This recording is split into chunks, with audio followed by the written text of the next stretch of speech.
కూటమి ప్రభుత్వం అధికారంలోకి వచ్చాక ఏర్పడిన తొలి పాలక మండలి సమావేశంలో చైర్మన్ బిఆర్ నాయుడు భక్తులకు చిరుకానుకగా ప్రస్తుతం వడ్డిస్తున్న భోజనం వంటకాలతో పాటు అదనంగా ఒక వడ కూరగాయలను ప్రతి ఒక్క భక్తుడికి అందించేందుకు నిర్ణయించారు.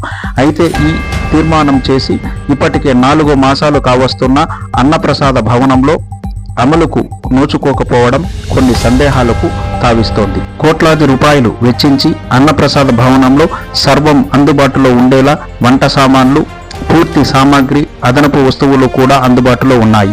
మార్కెటింగ్ గోడౌన్లో కావలసిన సరుకులు స్టాక్ ఉన్నాయి. వంట చేసే వారికి కొదవలేదు. వడ్డించేవారు కావలసిన మేరకు ఉన్నారు. కానీ ఎందుకనో టీడీటీ చైర్మన్ చేసిన తీర్మానాన్ని అమలు చేయడంలో అధికార యంత్రాంగం కావాలని చేస్తున్నట్లుగా అనిపిస్తోంది.